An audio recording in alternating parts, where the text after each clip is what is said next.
Hello and you're welcome to the Big Tech Show with me, Adrian Weckler. Today we're going to talk about 50 years of Apple, its biggest hits and its biggest flops. We're going to talk about artificial intelligence in journalism. Should you ever use it? Should you not ever use it? We've had our own issues in this neck of the woods with that, but another senior journalist has been caught using AI in recent days. And we're going to talk about the effect of the Iran war on electric car sales. Darragh Nolan is here with me today to talk about all this. We're going to talk about Apple and at 50. Let's talk about its hits and its misses. We're going to go back in time. First of all, just before we talk about the hits and misses, let's just take a moment to realize that in 2026, amidst all of the AI Goliaths, when we were all told that artificial intelligence and chips were the future, that Apple has now almost regained the number one spot in the world. So I checked earlier on, and its current market cap is, I think it's standing now at, it's about $3.7 trillion. It's a full $1 trillion more than Microsoft now. Microsoft, which had its exposure to OpenAI, which had soared past Apple, has now tumbled, collapsed back. So just want to put that on the record. People slagged off Apple for not being with the cool kids on AI. Turns out it was a smart strategy. Its hits, number one, the Macintosh, the Mac, 1984. We actually had a Mac in our family. I remember it. I don't think I've ever even seen one. It was this little beigey white box, and it had a built-in screen, and it had a little sort of disc for a 3.5-inch floppy disk. My mother got one. She was a journalist, and she got one for work. It cost £3,500, but the Sunday Tribune paid for it. And it arrived back, and it was the first computer that could use a thing called a mouse that was wired into it, and it had a thing called a cursor. Right? And when you use the mouse, the cursor on the screen moved around the screen. Now, so all these MS-DOS computer guys with these Honeywell Bull and these Amstrad computers and these Commodore 64s, and they had these sort of black screens with these orange and these green letters. And none of them knew the joy that we had in our house. It was unbelievable. It was absolutely incredible. But that was a huge hit and arguably changed computers forever. Like every computer you see today basically came from that. It's really interesting how, and I found this looking through the history of a range of different Apple products, and kind of starts with the Macintosh as one of its first big successes. In terms of what you've said there at the top about how Apple has maintained its success and is still this giant in the tech space in spite of everything that's going on at the moment. There's kind of a through line in all of that, and it's just understanding people want tech that looks nice and is easy to use, and that's kind of the be all and end all. And we've seen that recently with how successful the MacBook Neo has been, and it goes to a lot of the continued success of the iPhone. Like, we're constantly barraged with people who say, and look, I'm an Android user as well, but people are saying you can get the same product for half the price and it's more powerful in terms of Android, and you don't have to spend all this money on an iPhone. But there's a reason that people still buy iPhones, and it's because they're nice and they're easy to use. And you see that throughout the entire history of Apple. I think that's the one thing that all of these things seem to have in common. Yeah. Soon after that, Apple, for some reason, ditched Steve Jobs as CEO, and they brought a guy in called John Sculley, who was the Pepsi CEO. And even though commercially it did okay, he was in for about 8 or 9 years. And from a product point of view, the company went through a very lean spell. Steve Jobs came back in the late 90s, and his first product was the iMac, 1998. Now, all of the computers before that had been kind of lukewarm. Apple still had its fans, but it was shrinking and shrinking and shrinking. Then Steve Jobs comes back in, has to get a $100 million loan from Microsoft because Apple is screwed financially. And then he brings out the iMac. You're probably too young to remember the iMac, but this was an earthquake. These were candy-colored, if you remember, CRT computer, but an all-in-one computer that you could lift from place to place. It had a handle on it. It was green, yellow, orange, purple, red. And it was a massive, massive hit. And again, redefined desktop computers. Huge, huge hit. Absolutely huge hit. And that kicked off Apple's renaissance until its first truly mega hit of the modern Apple era, and that was the iPod, 2001. I remember by then I had my first job in journalism, and I remember getting the iPod to test and review, 2001. And it was, I think it was a 5 gigabyte model. I think there was a 5 gigabyte model, a 10 gigabyte model, and I think maybe a 20 gigabyte model to start with. And it was white, it was chunky, it felt like something like, a Saudi prince would get. It was like heavy and metal, and it had these click wheels and stuff. And the sound quality compared to what you were getting on, a Discman or something like that was actually really good. And it completely redefined. It changed music forever. It also probably knocked out music piracy, because now what you had was a legal mechanism, iTunes, to pay for music, and you didn't have to buy a full album. You could buy a single song for 99 pence or 99 cents. I can still remember the first time I picked up an iPod and held it, and that's the one thing that I remember is the metal back. And I remember the coldness of the metal back and the weight of it, and just think this is, like, to me, compared to the MP3 players and the Walkmans that were knocking around our house, this was like a rocket ship. Yeah, it was kind of like a window into the music you were listening to because of the screen and the wheel and everything about it. It felt like, even though fundamentally it did the same thing, it felt like something completely different. Of all the things Apple has ever made, I don't think the iPod is the most successful. The iPhone is the most successful. And maybe you would say the MacBook maybe is the second most successful. But the coolest for me is probably the iPod. It just, in terms of what it was, and it's the one thing you could say was a real gadget, and music into your pocket, and you bring it with you, and it changed your experience, it changed your day. Apple likes to position itself as this, creativity company, that it affects your day in a creative way. And, to an effect, if you have a nice laptop or you have a nice phone, okay.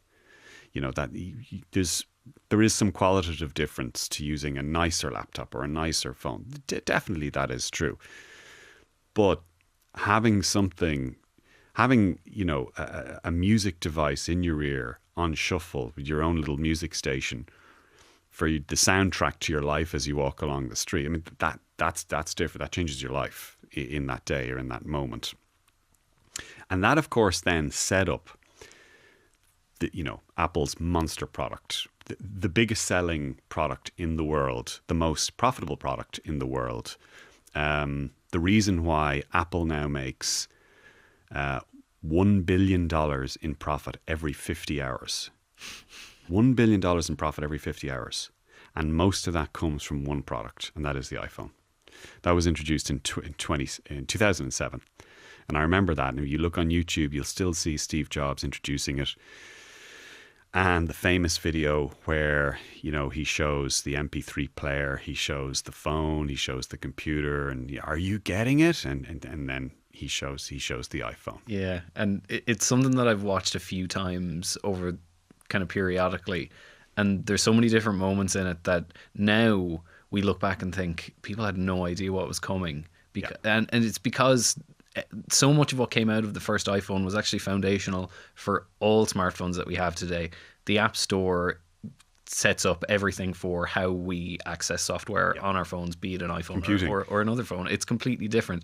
Or another thing in it, he's talking about, we're going to ship a stylus with the phone, and he's like, you've got 10 styluses. I know. Yeah, and everybody's just amazed. But it's so simple, and yet it's revolutionary. I know. I was really skeptical when it came out. I was actually genuinely skeptical. I remember a lot of skepticism around touchscreen phones in general at the time. People were like, this isn't going to stick. Well, it wasn't the touchscreen that I was skeptical about. It was the idea that so many people would use it. Where my blind spot was, even I'm hugely into photography, but my blind spot was how powerful the cameras could become. And once I saw the first inkling of that, then I realized, oh no, this is actually going to become, a huge, huge thing. It followed up very quickly on that, actually the next year, with what became by far the biggest and most important laptop the world has ever seen. 2008, MacBook Air. And I'm not sure if you've ever seen a video of this. It's where Steve Jobs comes on stage and he's talking about thin laptops. He's saying the problem is the engineering issue, and they've all got these drives and these spinning drives, and you got to put DVDs in them. And then he's talking about the Mac, this new laptop they're working on. They call it the MacBook Air, and he walks over to the desk and he picks up this brown manila envelope. And he takes it over, and then he takes the MacBook out of it. And everybody in the audience, cheers and laughs. And then you could almost in your mind's eye imagine all these, these HPs and Dells and Lenovo's all freaking out and seeing if their laptops fit into a manila envelope. But that again set the stage. And what was really interesting about it was, it didn't have HDMI ports. It didn't have, half the ports that the other laptops had. It had a solid state drive. It had a smaller battery, and it didn't matter. The fact was, this was a thin, light laptop. It looked beautiful. It felt great, and it then set the stage. And by the second or third iteration, it started to become the best-selling laptop in the world. And literally for the last 13, 14 years straight, it's been the best-selling laptop in the world without any pause. I was thinking about this on the way into work today, just in terms of how often you see that Apple logo on the back of someone's laptop. It far and away, it's so noticeable. And I'm particularly thinking about when I was in college, and it's for every one PC across all of these different brands, you would have 5, 6, 7 people walking around with a Mac, and it's just that's actually going to increase because of the MacBook Neo. I mean, obviously we did an episode on the MacBook Neo a couple of weeks ago, a dedicated review. If you're interested, you can go and have a listen to that or watch that. But that is going to bring it on even more. If you didn't catch that, I will just repeat again, because I have all three at the moment: the Air, the Pro, and the Neo. I have the Pro here in front of me with the M5 Pro chip in it. And if I was buying a laptop tomorrow, I would buy the Neo, the cheapest €699 Neo. There is nothing in my workflow, and that includes photo and video editing, that it cannot do, compared to the Pro or the Air. I don't understand why anybody would buy a Pro or an Air. I just don't understand. But that's my view. I'm sure there are listeners with different workflows who might argue differently. Moving on to 2010 then. And depending on who you talk to, this was a very meaningful launch and still has had a huge legacy. But people differ on its impacts. The iPad, 2010. Yeah, I feel like tablets in general are in a little bit of a weird space. Personally, I use a tablet every day. Now, I'm mostly using it to stream and not a whole lot else. But I feel like I don't know a lot of people who use one in their daily lives anymore. I'm one of the few people I know who uses a tablet, an iPad Pro, as my main work device every day. So today is a rare day when I'm not using it, because I'm using the M5 Pro 2026 MacBook Pro as my my daily driver at the moment, because I'm testing it. But normally I will use an iPad Pro for everything, and that includes everything. And that's because it's just a brilliant device. It's just excellent. It can handle everything, and I like the way it works. But I'm quite rare. Most people don't do that. Most people have a view of tablets, of iPads as tablets, as €99 devices that you give to a kid in the back of a car on a long journey, or something that you stick on the back of a register in a shop, in a coffee shop, and that you spin around to choose whether it's going to be 5%, 10%, 15%, or 20% for the tip. My partner always calls me an iPad baby anytime I have the tablet out, every single time, without fail. Anyway, look, I literally, as we were talking there, to move on, I literally went to scroll with my finger on that thing, but I can't because it's a MacBook Pro. In 2015, Apple, Tim Cook's first big product, because of course 2010 was Steve Jobs' last product because he passed away in 20 was it 2011 or 2012? 2015, Tim Cook's first big product, the Apple Watch. And this is really interesting because most people don't think of the Apple Watch in the same tier as some of these other products. And yet the Apple Watch for the last 7 years has been the best-selling watch of any kind in the world every year. Like regardless of regardless of anything. Wow. So that's sells more than, Swatches. Name any brand, any type of watch, and the Apple Watch sells more. To me, it kind of seems like it should be put in a similar vein to how foundational the MacBook and the iPhone were for the rest of the tech that followed it. Like I'm sure there was a predecessor to the Apple Watch, but to me, it sets in motion all of the kind of hardware and software that we get from wearables in general after the fact. My feeling about why it did well was that there were quite a number of people who didn't wear watches. And for those people, everyone then had a smartphone. And of the people who had smartphones, about minimum of 30% then had iPhones. And in some countries, it's as high as 50%. In Ireland, it's about 45% have iPhones.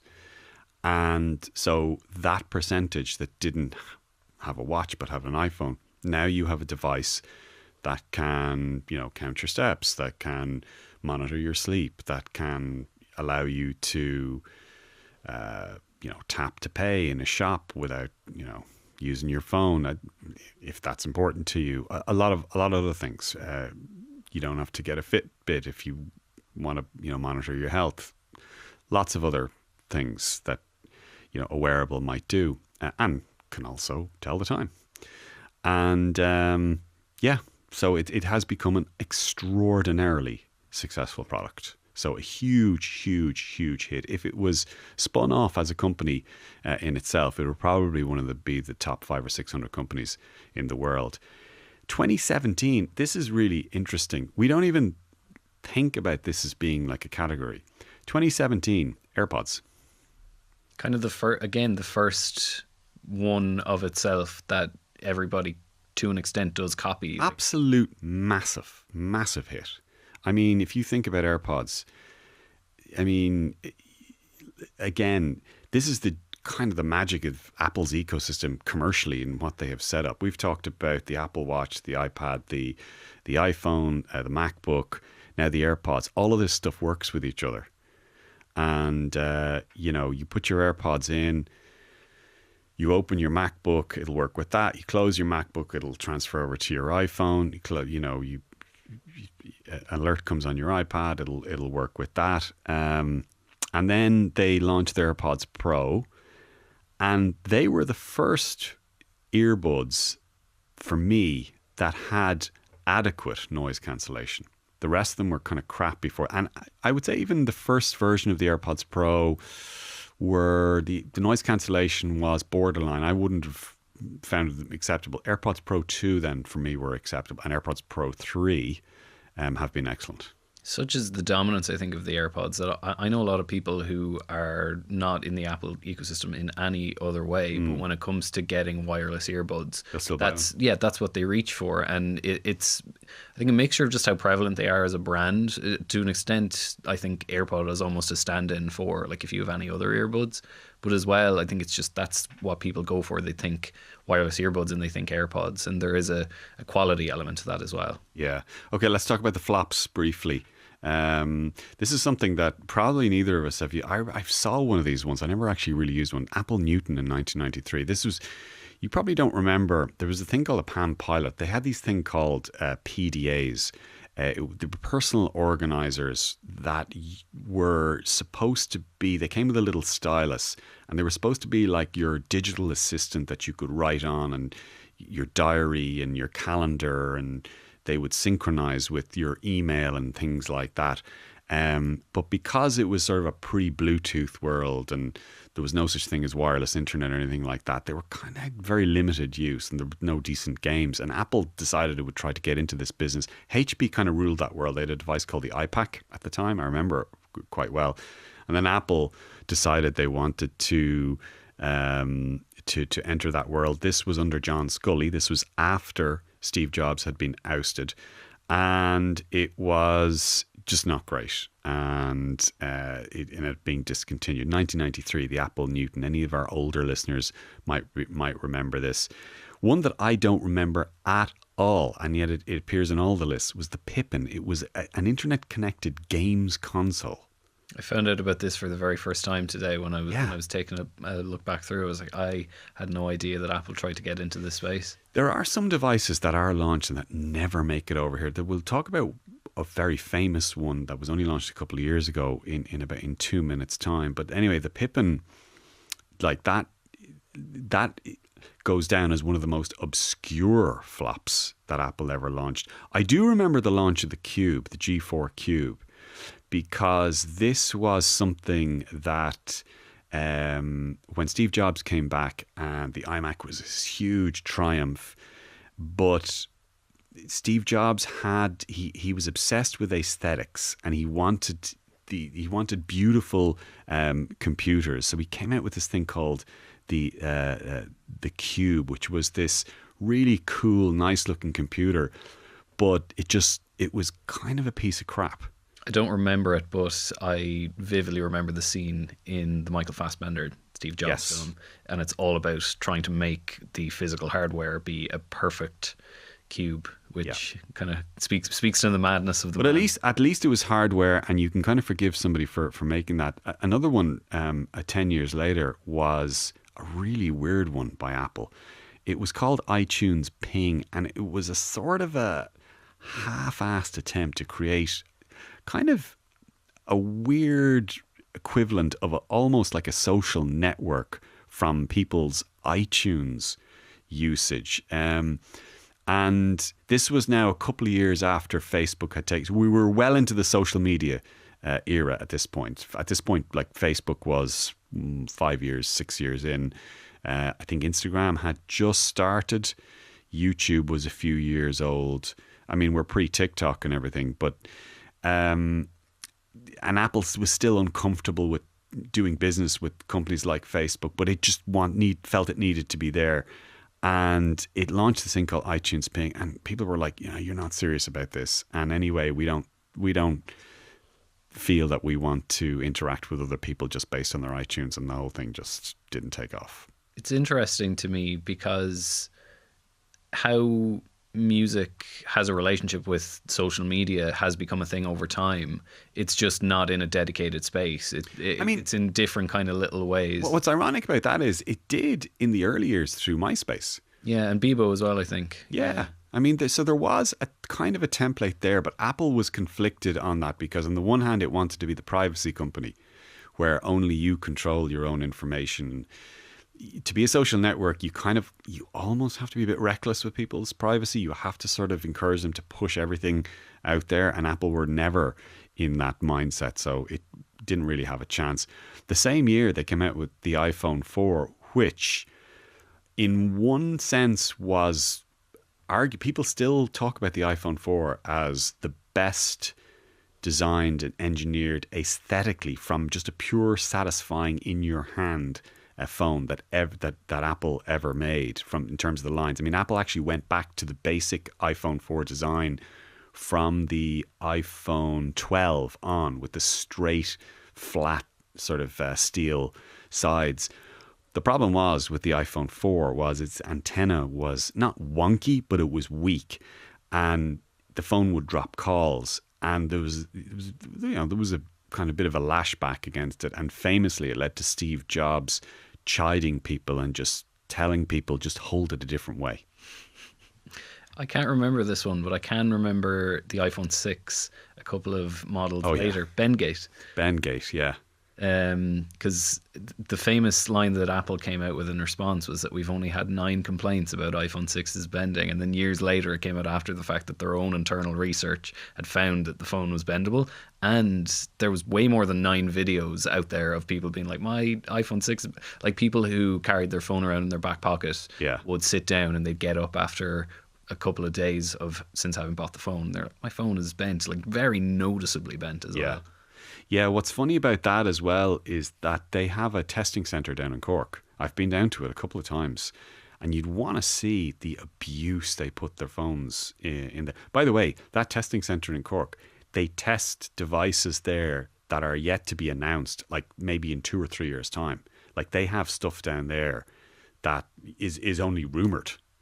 And by the way, I have no idea what it is, but that is plugged into their global, to be announced stuff for, 10 quarters from now. But I've seen some of the machinery that they use to test stuff, including the phones, and it's brutal. Like they really, we'll never see an iPhone 6 Bendgate scenario again. Even with the iPhone Air now, it's so thin, and Yep. yes, like people have been putting that thing through. It's indestructible. Oh, absolutely, it's bulletproof.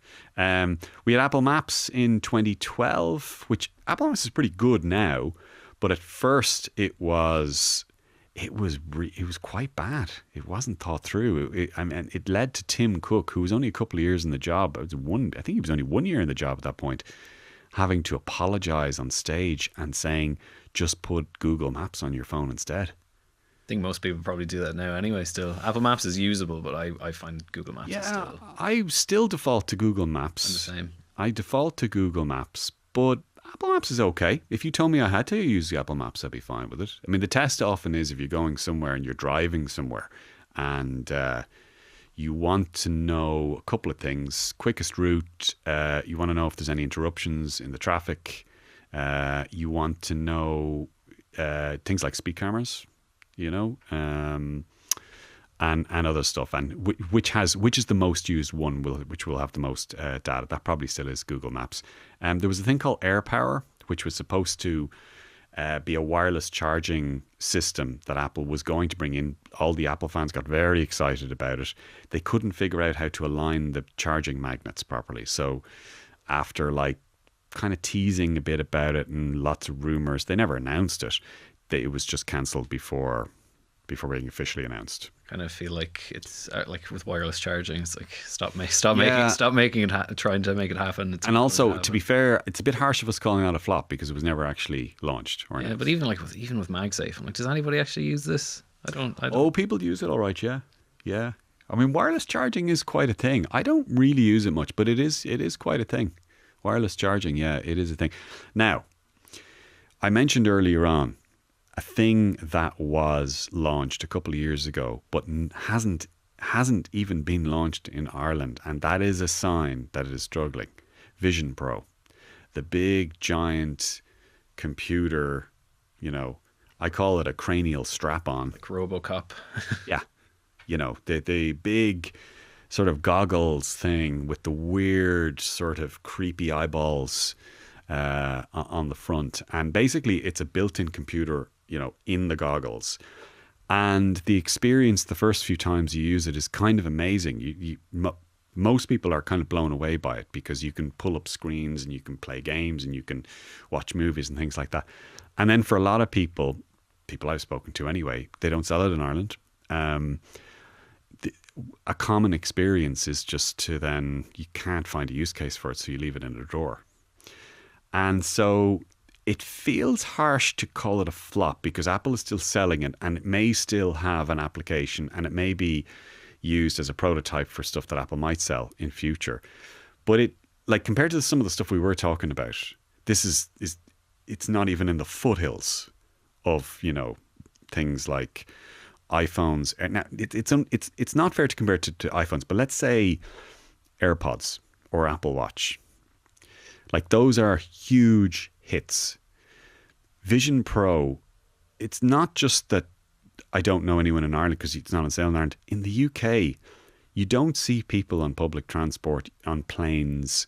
You don't see people in the UK where it is on sale wearing Vision Pro. I think it's the sector is kind of a flop unto itself almost. I think there are. Well, Meta does okay. I think there are definitely use cases, right? And for decades, the question has been VR technology is coming. How is it going to be used? And some people say, well, VR isn't the future, but AR might be. And I think there's definitely a place for it. I've done some of the VR experiences that you can go to.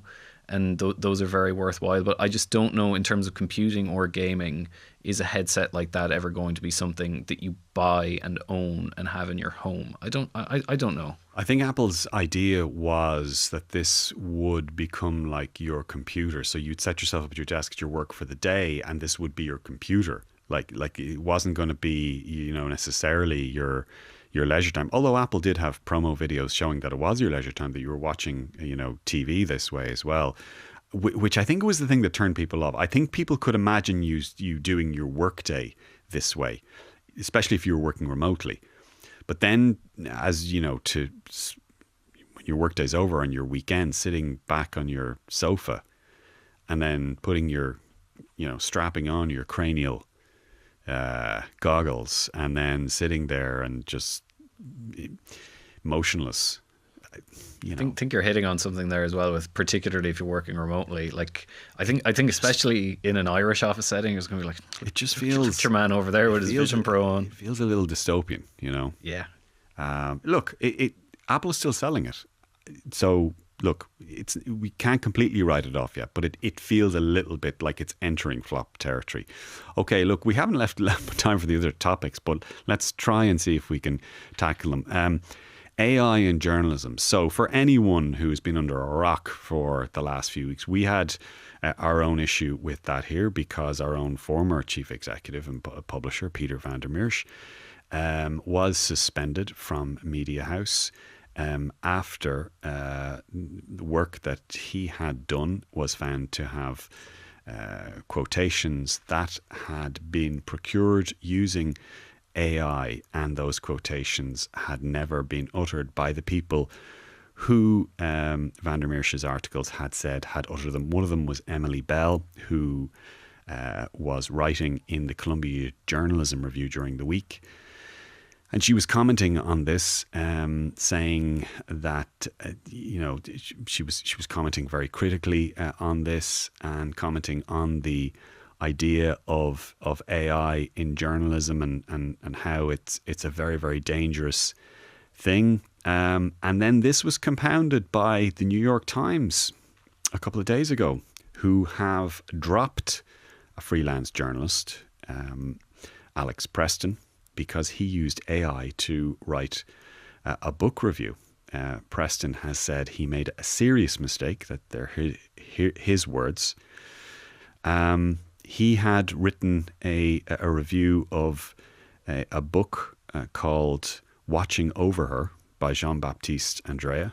And that review was very, very similar to one that had appeared in The Guardian by another journalist, Christabel Kent. And Alex Preston admitted that he had used AI, and AI had gone and taken bits from The Guardian review and essentially surfaced them, and then Preston took what he saw in AI and used them in his review. And he has said that he is very sorry, and he's embarrassed, and the question now is, Darragh, where do we go from here? Because I can't imagine this is the last time this is going to happen. So what happened in Van der Meersch's case was that he was using AI. He was using Perplexity, ChatGPT, and Google Notebook to research things. They were throwing up or surfacing quotes from noted journalists and academic journalists on topics. And these were bona fide authorities, but the quotations they were throwing up were kind of things that they never said, but things that sounded like stuff they might have said. And he was taking those quotes and using them in articles for his online blog. They never uttered those words, but he relied on his ChatGPT, let's say, quotations as their quotations. Obviously, he should have checked. He should have just checked through. In Preston's case, he seemed to do something different. It seemed to be, he seemed, according to both The Guardian and the New York Times and himself, it was something a little bit closer to copying. Yeah, no, it strikes me as really lazy too. Like, I don't do reviews in my day-to-day work in my reporting, but I used to a lot when I was part of a student publication. Like when I'm doing a review, I don't even want to know what other people have said, and I certainly don't want to know what an AI has said. A review is effectively your own opinion of something. So one would think that the solution to that is don't even go near anything else. Would it be an AI tool or something else? Otherwise, you're going to fall foul of that, right? I mean, so the question though here is, how do we think about AI and journalism going forward? And like, I've heard some fairly strong opinions about AI and journalism since the Van der Meersch thing blew up. And, you know, I've heard some extreme views saying that, you know, AI and journalism are mutually exclusive. And I don't think that's completely true. And let me explain what I mean by that. In the sense that the way that I would and others would use Google to try and surface information, I would do the same with AI. I mean, AI can go down and it can dig down and research, 300-page PDFs and pull up sections. Now, when I say pull up sections, it can point you to what it says are sections. It is entirely 100% on you then to go and check that, there are sections there and that what it says are in the sections are in the sections. You don't ever rely on what ChatGPT says are in the sections. It's up to you. You're just using it as a signpost into the original report. But it's still useful as a signpost into the report. Absolutely, yeah. And I think that's the crucial thing to say, pushing back against people who say AI has no place in journalism, because just as you said there, oftentimes still my first point of contact for a specific piece of information is a Google search. But there are certain types of information, like if you're looking for something really specific, often something that this piece of information is out there somewhere, but and particularly with the way that Google has gone, it's not as powerful a tool as it used to be. Being able to turn around to ChatGPT and ask it, like, this is a specific piece of information that I'm looking for, can you find it? And it's like anything else. You check your source, you verify that what you're doing is accurate. That's the job of a journalist anyway. It's just the information is arriving to you in a different way, but you still have the responsibility to check it. And ultimately that comes down to the core of the entire meaning of the word journalism, and any trust that goes along with that. You have to be able to stand over your work. So it's entirely on you and always on you that what you're writing or saying that you can back it up and you can verify it. And the entire responsibility is on you. So you can never say, well, I thought this might, I thought because this said this, that I could rely on that. And that's kind of Van der Meersch did that. He said that that's what he initially was seduced into relying on. Now, he admitted in his mea culpa that he shouldn't have done that. But he admitted that he was lulled for a while into relying on that. And I think that's probably what disappointed a lot of people. Yeah, frustrating, but I think also hit on an interesting inflection point that I think the industry is at. And as we go forward, we know that the way newsrooms are evolving, there are often certain workflows where fewer and fewer people are being given the responsibility for kind of ever-growing larger amounts of work, right? Now, again, not taking away the responsibility from any one individual, but I wonder, there a danger that in the future someone is going to rely on AI because of the level of pressure that they come under in a newsroom setting? I think there definitely is, but also I think if whoever that company is or that organization is that puts those people under that pressure, they are going to have to take the responsibility and face the consequences and the reputational hit of whatever comes their way for doing that. Because if they want the growth hacking of content and audience growth that comes from the quick acquisition of content through AI, then you're also going to have to take the downside from not being fully in control of the verification and the truth of that content. I mean, look, I could name you a half dozen online outlets, shall we say. I won't say where they're from or anything about it, but I could name a half dozen which I'm confident do that already.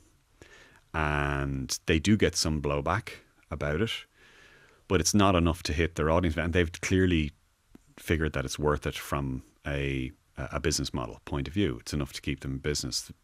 They reckon the pros outweigh the cons. And maybe that's the way a business model will grow up for some organizations. But that can't be the way it is for legacy news organizations. I don't think it really is either. But I don't think this is the last we're going to hear about this. I think we will hear of more instances of this. Absolutely. Probably a growing number, I would say. I mean, it's not even the first instance I can think of something to do with like literary related journalism. There was a case with the Chicago Sun-Times a year ago or a few months ago. They had a summer reading list that was out, and it included titles of books on a recommended reading list that were attributed to real authors, but the books didn't exist. Yeah. And it had come from a freelancer That was incredible. who just used AI. Stuff like this is going to keep happening. Yeah, I know. 'Cause I remember for my 2026 predictions for the year, I said that I thought that a politician was going to get tripped up for something that they had used AI to write, and they were going to get caught out for it. And actually, it turns out that actually it was a senior journalist instead. Anyway, look, I was going to go into the effect of the Iran war on car sales, but we're way over time, so I don't think we're going to have time for that. So, Darragh Nolan, thank you very much for joining us for this podcast. Alan Kelly was on sound today, and JJ Clark produced. I'm Adrian Weckler, and you've been listening to or watching The Big Tech Show, and we'll talk to you soon.